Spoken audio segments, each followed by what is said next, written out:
Politika është një e mirë publike dhe ata që e marrin seriozisht e që janë të motivuar meritojnë gjithë respektin.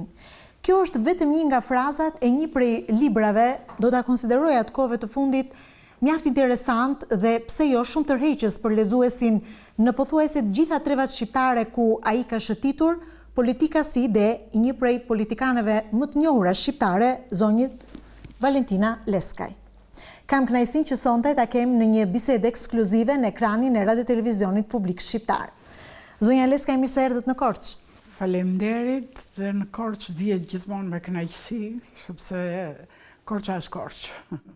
Pasi libri është promovuar dhe ka shëtitur edhe përtej kufirit shqiptar, vjen në auditoret e Universitetit Fanoli. Në fakt, është një libër që pritej të vinte më herët, sepse tashmë ka disa kohë që ka dalë në treg dhe i është ofruar lexuesit që dëshiron vërtet të kuptojë se ç'është politika në zërin, në syrin dhe në veshin e një gruaje politikane shqiptare.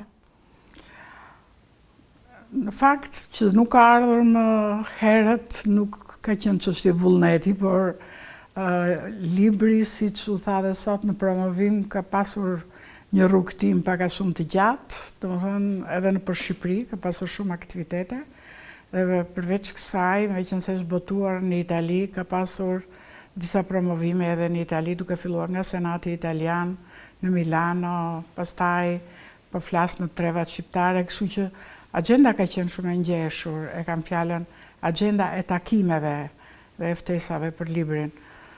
Kjo është një gjë sigurisht shumë e mirë për librin, por në fakt unë Korça thuhet që ëmbëlsira lihet në fund.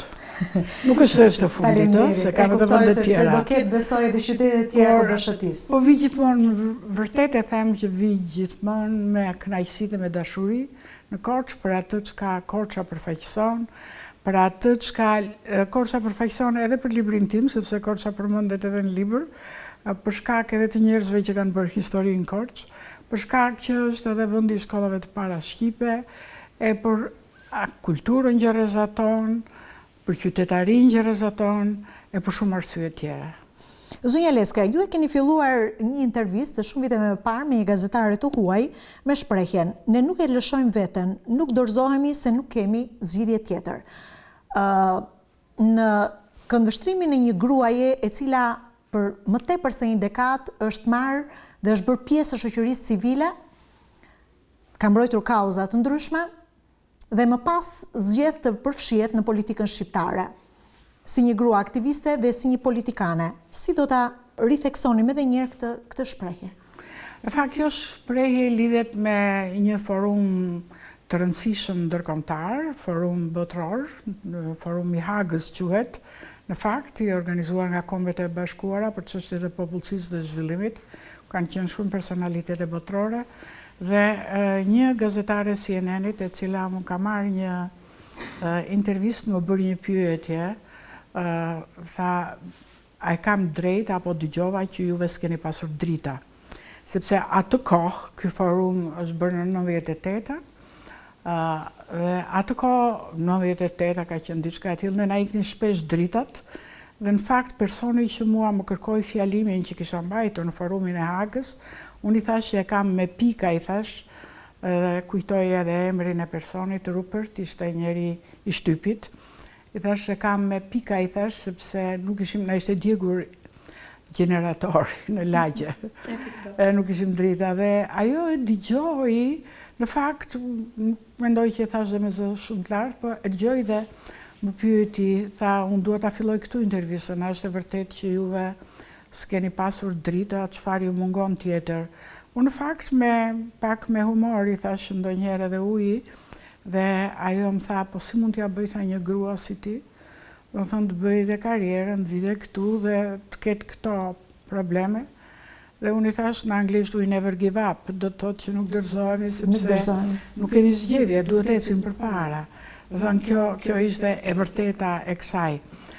Sa i takon pastaj konkluzionit që ju mund nxirrni që unë nuk u dorëzova, vazhdova dhe me politikën, unë them që e kam pasur edhe një detyrim moral që të vazhdoja me politikën, përsa kohë që unë kisha luftuar jo vetëm, po si shumë gra në Shqipëri, po jo vetëm gra edhe burra që kanë luftuar që gratë të jenë të përfaqësuara në politikë, sepse një shoqëri, një demokraci nuk mund të jetë funksionale nëse gjysma e shoqërisë është e nënpërfaqësuar. Dhe shoqëria humbet 2 herë kur gratë janë të nënpërfaqësuara. Në radhë të parë, natyrisht që s'ke një demokraci funksionale, dhe në radhë të dytë, gratë janë një potencial shumë i madh përveç zhvillimin e vendit.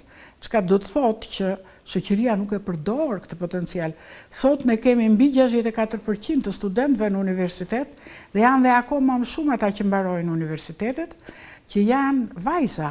Dhe kjo do të thotë që ti potencialin më të madh intelektual, edhe të edukuar, e lë jashtë përfshirjes. Kështu që kjo ka qenë njëra nga arsyet, domethënë që edhe kam luftuar, por dhe arsyeja tjetër është morale, siç e thash, që ti kur predikon të tjerëve që të futen betejës së politikës, se politika për mua është betejë, politika për mua është përgjegjësi, politika nuk është një honor që t'jepet, nuk është një adrenalin, siç kam dëgjuar ndonjëherë në televizor rëndom,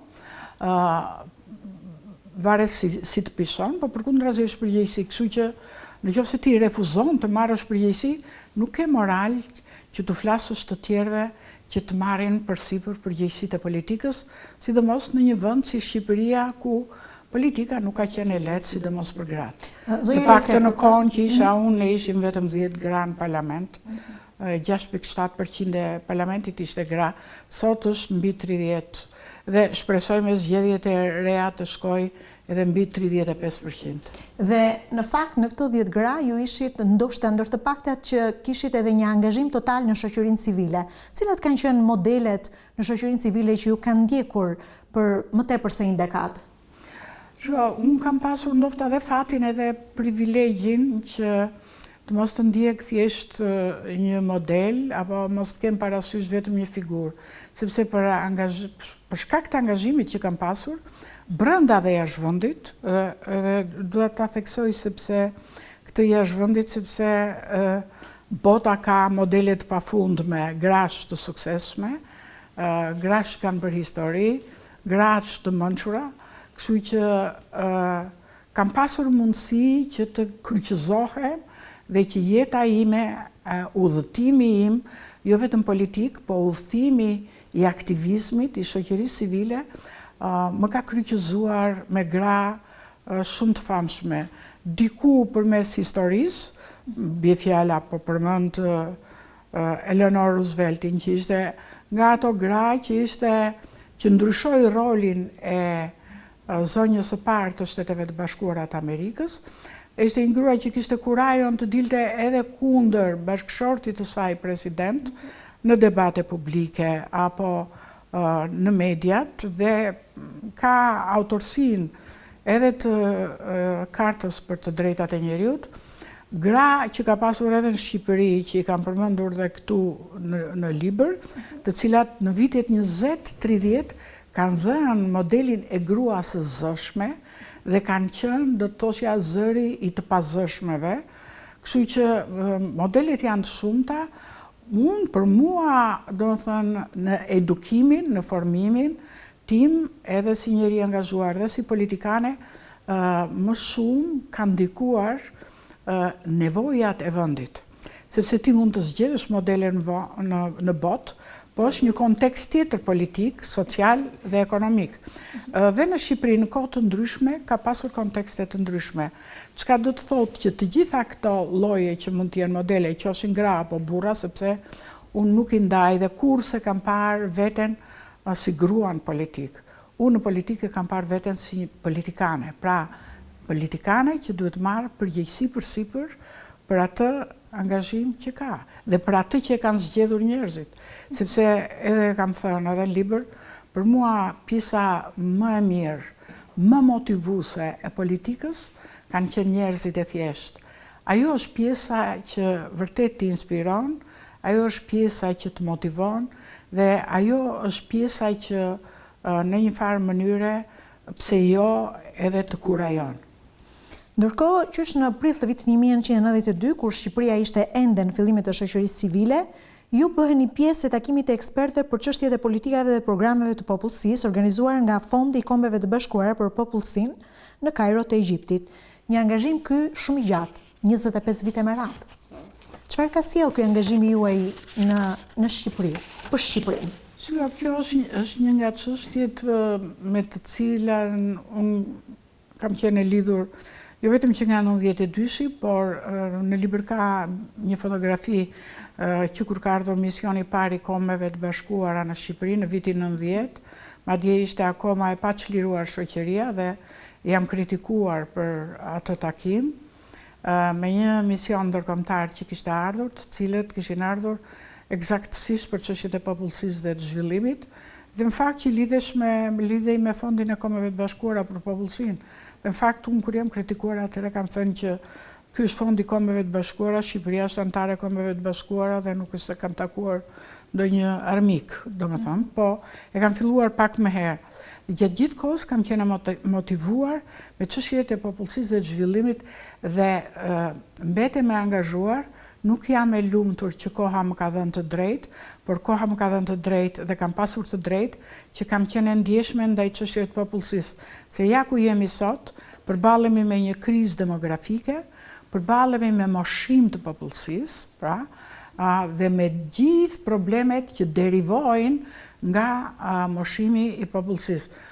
Probleme që lidhen jo vetëm me emigracionin, ne flasim shumë për emigracionin në fakt, pa dyshim që emigracioni është një faktor shumë i rëndësishëm, kyç, po ka edhe fenomenet tjera të cilat kanë ndikuar. Është çështja e infertilitetit që ne nuk flasim në fakt, po Shqipëria është nga vendet me infertilitet të lartë dhe që duhet adresuar, dhe që është përgjegjësi edhe e qeverisë, edhe e shoqërisë që për ta minimizuar këtë fenomen përmes nismave të ndryshme. Për shembull, një nga gjërat që unë e trajtoj edhe në libër mund të ishte subvencionimi për çiftet e varfra që nuk kanë mundësi të paguajnë kur janë infertil.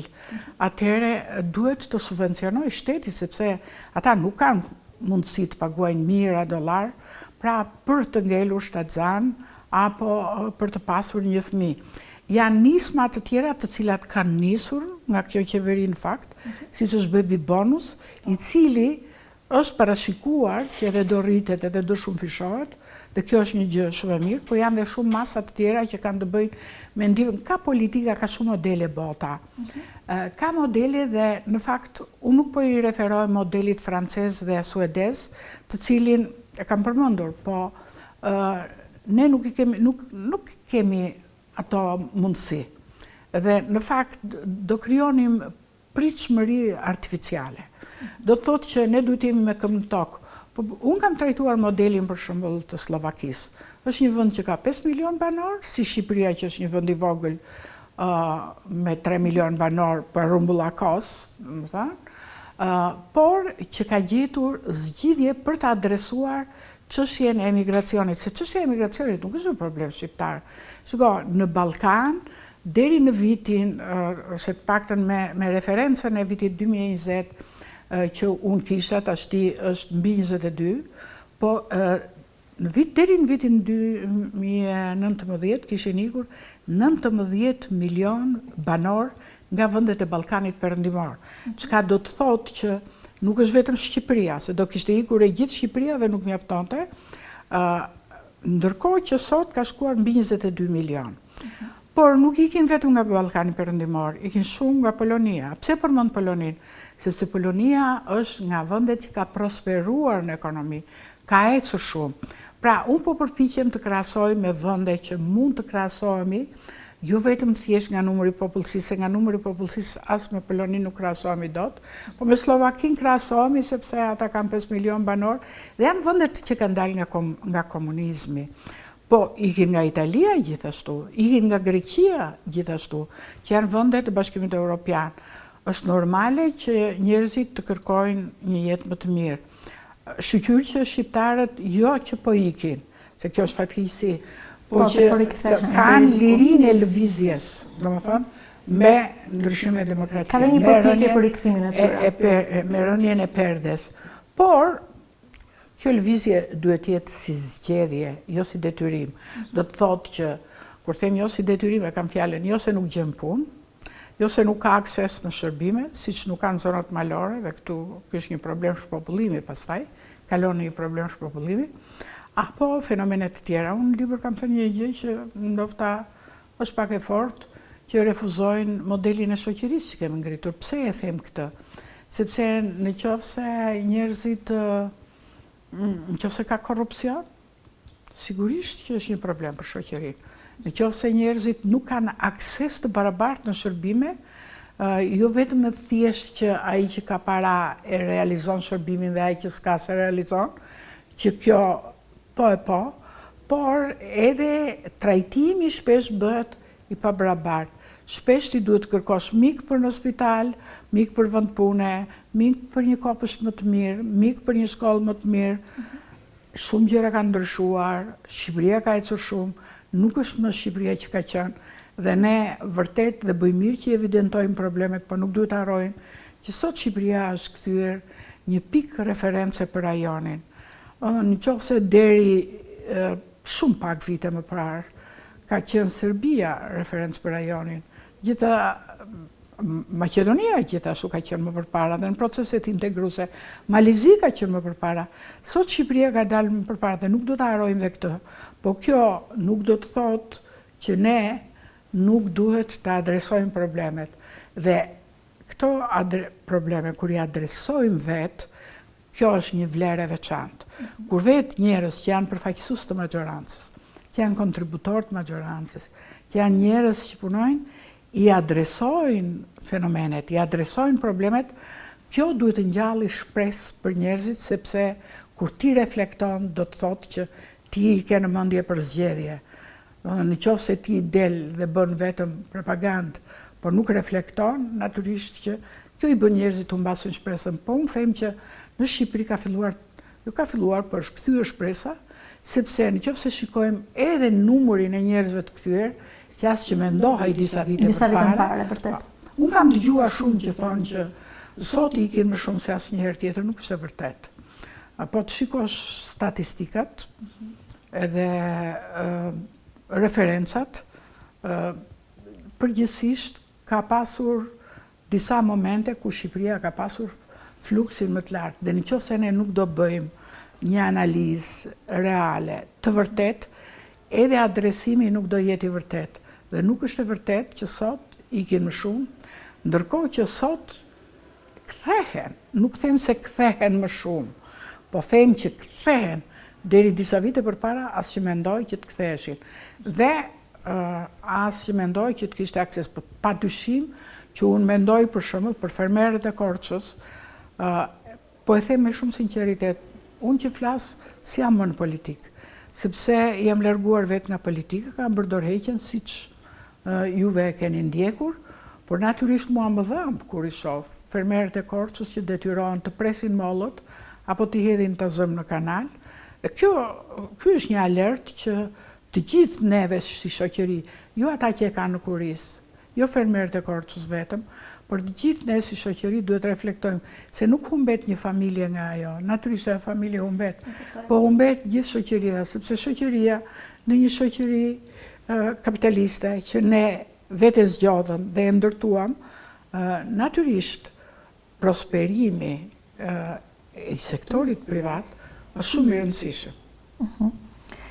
Dhe në fakt në këtë libër, pa diskutim të gjithë analizën dhe e lëvizjes demografike dhe problematikave, janë një kapitull veçantë për gjithë ata që duan të lexojnë ose duan në mënyrë të veçantë të merren dhe kanë interes për të kapitull. Interes në fakt të paktën për mua si lexuese, po dhe për gjithë ata që do ta marrin librin, pa diskutim që janë takime të jashtëzakonshme që në fillim të viteve 2000 me emra që ndoshta edhe sot janë ëndër për çdo grua politikane që kërkon dhe dëshiron të takojë paktën një herë në jetë, si ish-presidenti Clinton, zonja Hillary Clinton, apo dhe personalitetet të tjera të politikës botërore. Shumë interesante në libër ishte përshkrimi se si ju i bëni takimeve me gra pse jo, në pjesë e shoqërisë civile apo në politik, në vendet e Ballkanit. Ballkani dihet që është një zonë e nxehtë ku janë përplasur interesa, politika. Çfarë mbani mend? Kemi kujtime të bukura aty se si dy gjëra vendoseshin shpeshherë biseda dhe në ekuilibra. Dy gjëra fare të shkurtra edhe për punën e politikanëve dhe takimet me ta, edhe çështjen e Ballkanit dhe takimet e Ballkanit, sidomos për kohën kur kanë filluar. Përsa i takon, nuk po i përmend të gjitha takimet që kanë pasur me politikanë, por meqense përmende presidentin Clinton, duhet të them një gjë. Leksioni që kam mësuar nga ai aktivitet që ishte organizuar nga vetë presidenti Clinton, unë kam qenë një nga 5 të ftuarat ndërkombëtare, jo të ftuarat, po të ftuarit ndërkombëtar. Ne ishim 3 gra edhe 2 burra, do të thënë unë kam qenë nga rajoni i Europës, nga rajoni i Afrikës ka qenë një grua tjetër e cila ishte kandidate për presidente, domethënë, nga Azia ishte rektori emeritus i Bangladeshit edhe nga Amerika Latine, Angela Gomez, një mike e shtrojnë, një grua shumë e mirë, një personalitet botror, presidenta e IPPF International, por nuk ka rëndësi kjo. Unë kur nuk i kam parë këto takimet, edhe nëse do t'i referohe shtypit kohës, nuk i kam botuar kur në shtypin e kohës apo në faqen time të blogut fillimisht apo të Facebookut, fotografit me politikan të nivelit lartë, qoftë po flas edhe me president Clinton, me presidentin Obama në kohën e summitit NATO-s, me Albrightin apo me Hillary Clintonin apo Kofi Annanin apo këta në atë kohë, apo kur kam folur dhe në sesion të grupës, në atë kohë sepse kam pasur mendimin që njerëzit nuk duhet të më votojnë për shkak se unë kam pasur takime apo kongresmen, siç tani rëndom takoj një kongresmen dhe mbushen të gjitha rrjetet sociale dhe këto nuk i kam botuar. Dhe ato pak janë vënë në libër, janë vënë në kontekstin e kohës, por mesazhi edhe gjëja që unë kam shkruar një libër atëherë dhe kjo është një gjë që e kam futur në libër, është që se si presidenti Clinton, president i botës, është president i Shteteve të Bashkuara të Amerikës, kishte bërë një vizitë në një kooperativ, në një fshat të Kolumbisë. Fjala kooperativ në Shqipëri ka një konotacion negativ për shkak të shkuarës, po në shumë vende kooperativat e zhvillojnë. Dhe ai foli, kishte vizituar projektin që ishte për ushqyerjen e fëmijës me gjë. Pa presidenti i botës, që mban gjithë hallet e botës, domethënë shkon dhe viziton një kooperativ në një fshat të Kolumbisë dhe flet për atë projekt, për atë kooperativ dhe se si. Dhe e dyta, që Madeleine Albrighti që gjithashtu foli, se si ajo e lidhi politikën e jashtme me jetën e përditshme të njerëzve. Do të thotë që se si politika globale vjen në kontekstin lokal, gjë që nuk ndodh, domethënë për fat keq, domethënë nuk parandodh ke ne, edhe është një gjë kështu. Dhe ky është një leksion demokracie, është leksion se si njeriu mund të vihet në qendër të politikës, në qendër të politikës lokale, po dhe në qendër të politikës botrore. Domethënë ka qenë një leksion. Raste të tjera, për shembull rastin që kam përmendur edhe që folëm edhe sot, po flas të Mandelës, që është një model. Do të thotë që e gjithë kjo, të gjitha këto takime, unë them që janë takime që nuk kanë vlerë që ti të reklamosh vete në vend. Ato kanë vlerë që ti të transmetosh mundësisht në kontekstin lokal atë që ke marrë në kontekstin apo në leksionin global që ata, do të thënë, ata përfaqësojnë, sepse ata përfaqësojnë politika globale, pa dyshim edhe lokale, por në radhë parë politika globale. Dhe kjo është gjëja që që unë kam dashur të transmetoj dhe gjë që ka goditur. Shumë interesant që përmendet absolutisht në libër zonja Leskaj janë vizitat qysh në vitet 2000 në Afrikën e Jugut dhe në Bregun e Fildisht. Dhe e kam shkëputur sepse më kanë pëlqyer shumë në fakt paragraf në këtë libër. Gratë afrikane kanë një personalitet shumë të fortë. Ato u qëndrojnë fort kauzave të tyre. E këtë konkluzion unë nuk kam nxjerrë vetëm nga vizita që kanë qenë vizita faktmbledhëse. Kam qenë si përfaqësuese e Forumit Parlamentar Evropian, po e kam nga eksperienca edhe kur shkoja shpesh përpara se ty jam politik, kam qenë goxha aktive, shkoja shpesh në Kombet e Bashkuara dhe ato ishin një zë i fortë. Dhe ato kur janë shumë kurajoze dhe ishin shumë kurajoze dhe kanë qenë vende për shembull si Ghana, Bregu i Fildisht, Mali, Zimbabwe, do të thënë, po flas për vendet që kam vizituar, por që kam takuar gra edhe në Kombet e Bashkuara, pastaj nga Nigeria, nga gjitha. Kam një eksperiencë shumë interesante me një gruaj e cila është nga Arabia Saudite, kur atëre nuk lejohej absolutisht.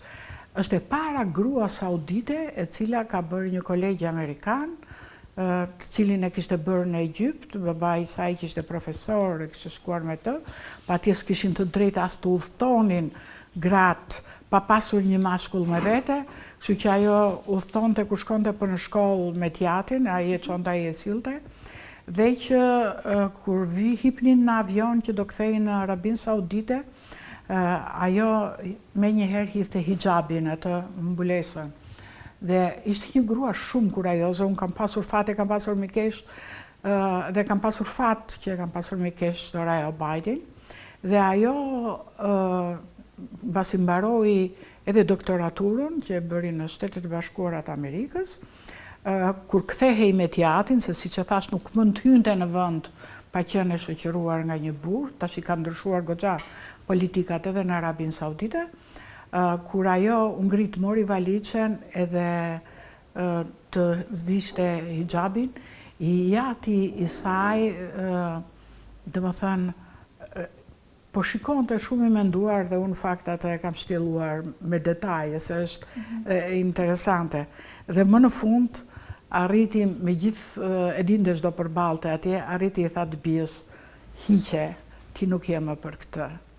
Do të thotë që edukimi, arsimi, zhvillimi, do të thënë, çon ndonjëherë jo vetëm gruan, po dhe ata që e kanë detyruar që ta bëj këtë, të marrë vendime shumë të guximshme. Ndërkohë që dhuna seksuale ka qenë një nga temat që ju jo vetëm e keni prekur në libër, po keni hequr vija paralele edhe me atë që ka ndodhur mira grave në Kosovë, në luftën e Kosovës.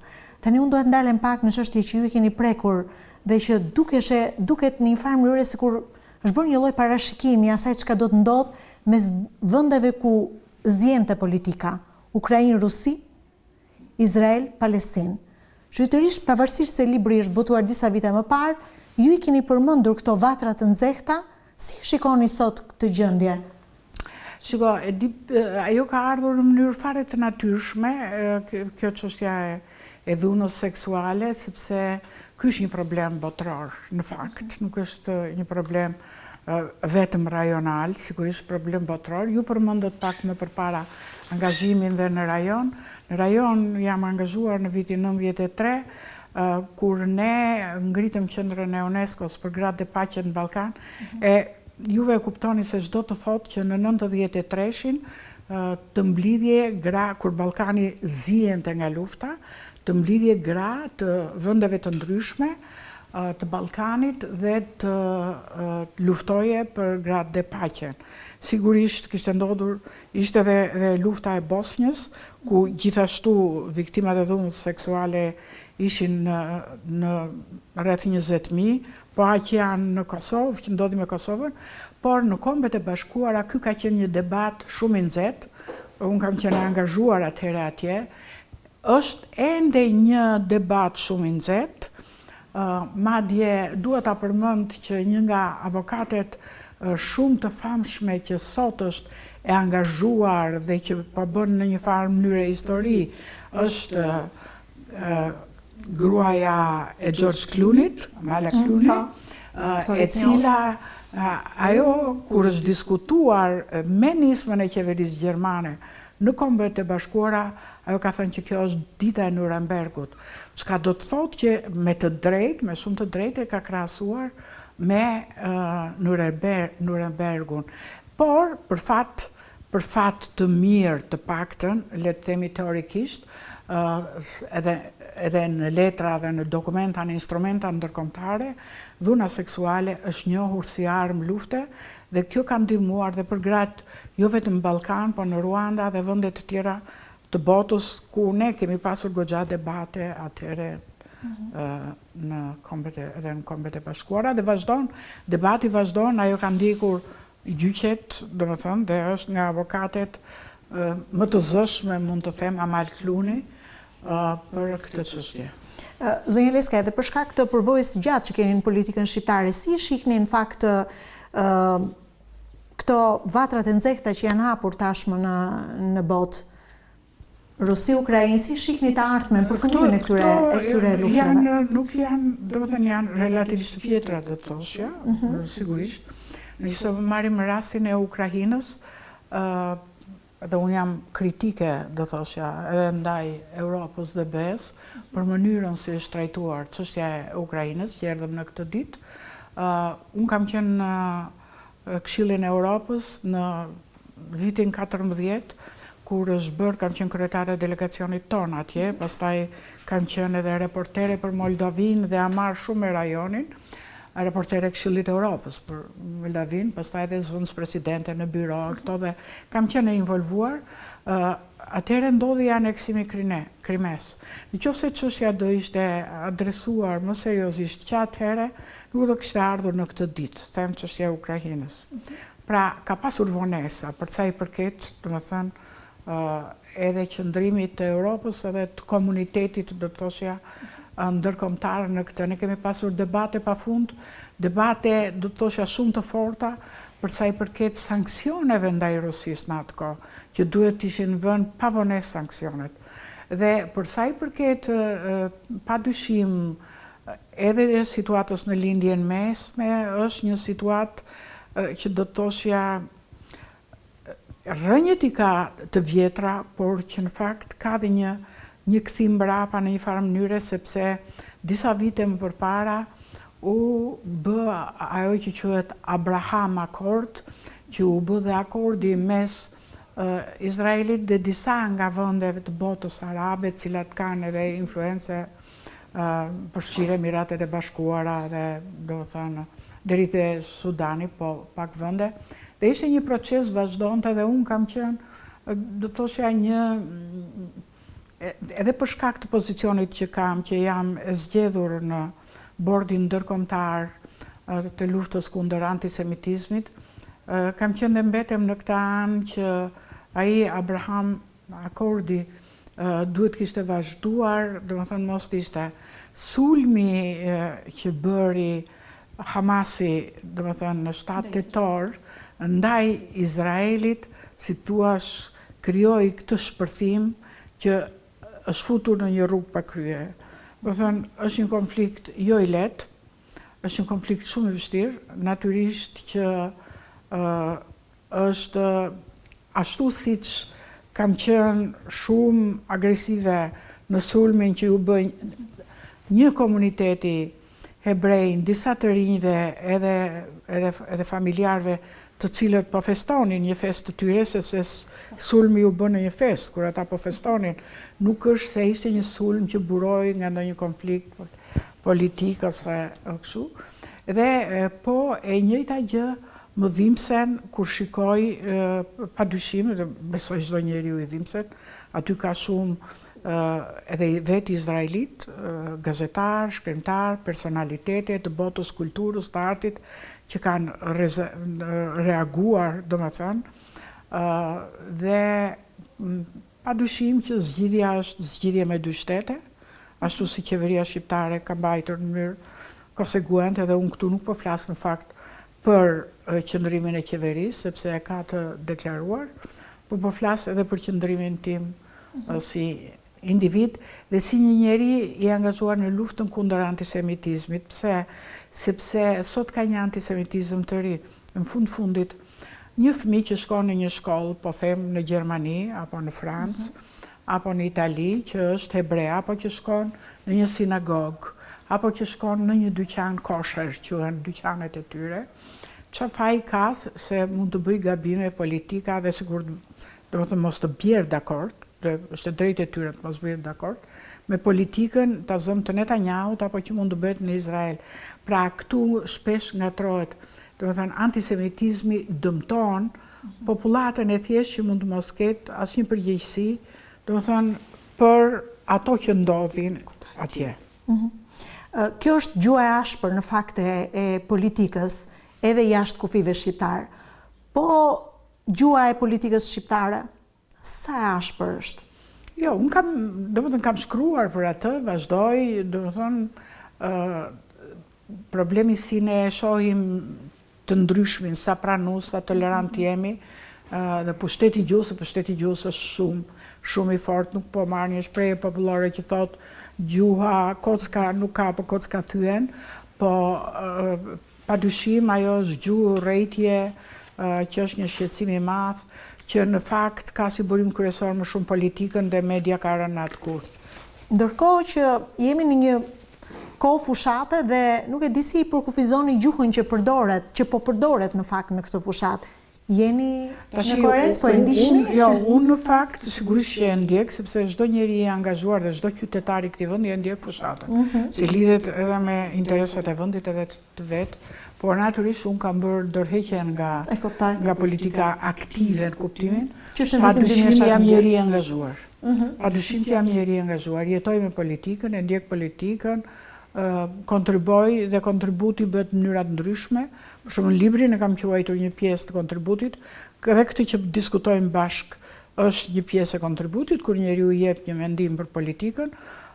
Jam kundër absolutisht, sidomos gjuhës që është pa etik, gjuhës urrejtjes, duhet të peshoj çdo diferencë që ka në politikë, duhet të peshoj nga argumenti dhe jo nga agresiviteti. Në libër ju theksoni, e djathta dhe e majta kanë ende diçka për thënë. Në fakt, çfarë kanë ende për thënë sipas jush? Jo, kanë shumë gjëra, edhe jo nuk e besoj që në këtë intervistë të shkurtër ne të bëjmë dot. Unë analizën e kam bërë, domethënë, dhe kjo s'do të thotë që e kam shteruar, po dua të them këtë që natyrisht që ka një ndryshim shumë. Në Shqipëri s'ka një debat për ide, për parimësi, s'ka një debat për të majtën dhe të djathtën, çfarë përfaqëson e majta në Shqipëri edhe në kontekstin dhe në kulturën shqiptare, çfarë përfaqëson jashtë Shqipërisë, por edhe në botë ka ndryshuar shumë koncepti për të majtën dhe të djathtën. Domethënë nuk janë e njëjta gjë, por mbeten ato parimësit dhe shtyllat kryesore që kanë të bëjnë, po them, nëse e djathta është më shumë për konservatorizmin dhe thoshja, po flas në sferën shoqërore dhe në fakt më shumë liberale për sa i përket çështjes së ndërhyrjes së shtetit qoftë në ekonomi, në biznes, në këto, e majta se janë disa shtylla dhe që mbeten, është më shumë për ndërhyrje të shtetit, kurse është më pak ndërhyrje në sferën shoqërore, gjëra që lidhen me të drejtat e njeriut e këto. Kështu që, po ky është një debat që ky do një emision të gjerë. Ka ndryshuar edhe në botë koncepti, ka lëvizur e majta djathtas, e djathta majtas, megjithatë, unë them që të dyja kanë ende diçka për të thënë. Zonja Leska, edhe kur keni qenë opozit, ju keni dhënë një kontribut të jashtëzakonshëm dhe me shumë pjekuri keni treguar se si të bashkëpunoni me kolegët tuaj që ishin opozit. Keni qenë pjesë e delegacionit për antarësimin në NATO në vitin 2008, atëherë kur gjithë delegacioni ka pasur përbërjen e vet në rang president, kryeministër, ministra Dhe ju si pjesë e opozitës, çfarë mbani mend nga ai kontribut që e ka sjell sigurisht sot Shqipërinë në pozicione të tjera që i përmendëm edhe pak më? Ajo është, besoj, një histori e gjatë, sepse është një proces. Antarësimi NATO është një proces, nuk është një moment.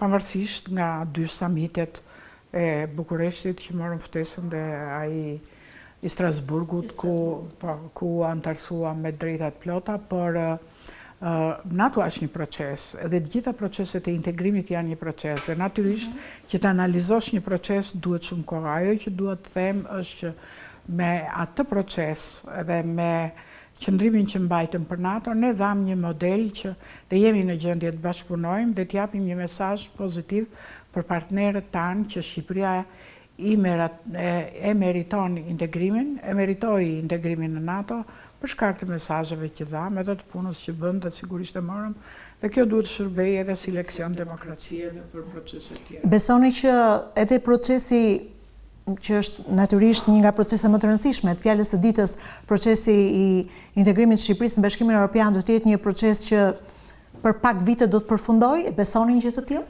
Nuk mund të flas për datën e përfundimit, por jemi në rrugë të mbar.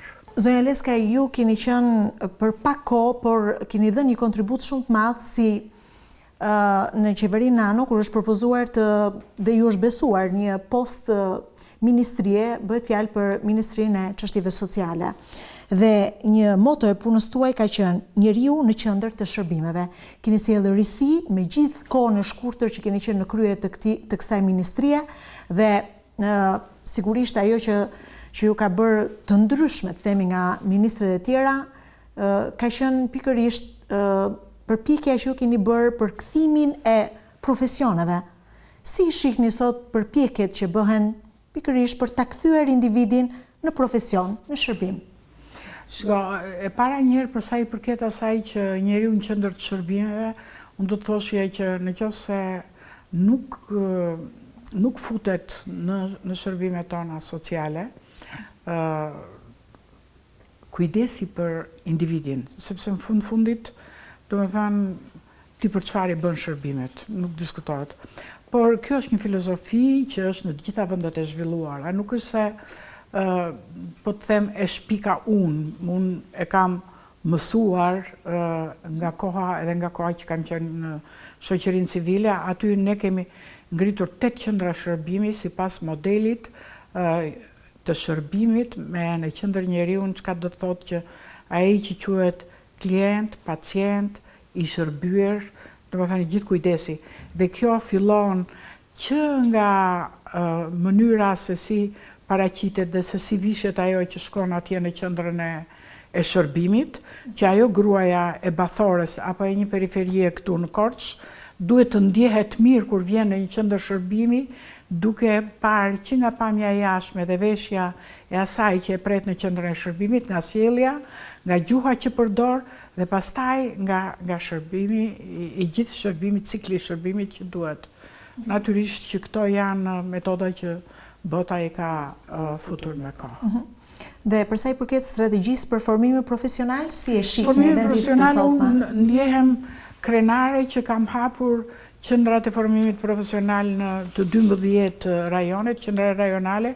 Ka pasur zona që kemi hapur dhe më shumë se një, në Elbasan për shembull, kemi pasur 2 qendra, sepse njëra ishte, edhe kishte më shumë papunësi Elbasani, por njëra ishte që ne kemi hapur në ambientet shtetërore dhe tjetra e kam hapur sipas modelit të klasterave që përdor bota në ish uzinën e vjetër metalike, e cila ishte kthyer në një vend ndotës, jo vetëm për zonën, po që ndoste edhe moralisht të rinjt, dhe në bashkëpunim me Universitetin e Modenës hapëm një model të ri të formimit profesional, por në gjithë Shqipërinë deri në Peshkopi, kujtoj edhe në vende të tjera, dhe unë them që formimi profesional është shumë i rëndësishëm, sidomos për një ekonomi në tranzicion dhe për një vend që vjen nga regjimi komunist dhe të stabilizosh ekonominë e tregut, po mbi të gjitha edukimi duhet i përshtatet zhvillimit rajonal dhe strategjive afatgjata për zhvillim ekonomik dhe rajonal. Kështu që kjo është një filozofi e tërë që është palosur për hapjen e atyre qendrave. Nuk është kështu një moment, një vendim, po them një vendim që hajde do ngrëm kaq qendra. Në një të ardhme të afërt, zonja Leskaj, i shihni ju gratë shqiptare në krye të partive politike? Është një nga kritikat që unë e bëj dhe e them që tashti ne kemi shumë gra edhe jemi shumë mirë për sa i përket jo vetëm qeverisë, por e kam fjalën edhe për administratën, diplomacinë e gjithë fushët e tjera, por ato që kanë nevojë të demokratizohen janë partitë politike kanë nevojë të demokratizohen edhe që të ketë edhe më shumë gra në drejtimin e partive politike. Zonja Leskaj, të falenderoj për gjithçka nda me publikun e Radio Televizionit Publik Shqiptar. Politika si ide në fakt nuk është thjesht një libër me kujtime, të paktën kështu tha edhe sot në mjediset e Universitetit Fanoli, por është një libër, është një analizë thellë që vjen përmes syrit, mendjes dhe përvojës së jashtëzakonshme të një gruaje si Valentina Leskaj. Faleminderit, ju urojmë suksese në projektet tuaja të shkruarit në vijim.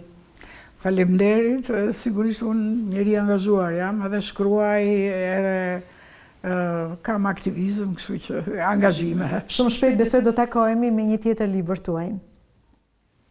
Po e kam zakon që nuk flas para kohë. Faleminderit. Kur të dali do ta merrni vesh. Ishim një intervistë ekskluzive me zonjën Valentina Leskaj. Do të rishihemi dhe do të takohemi në intervistat e tjera.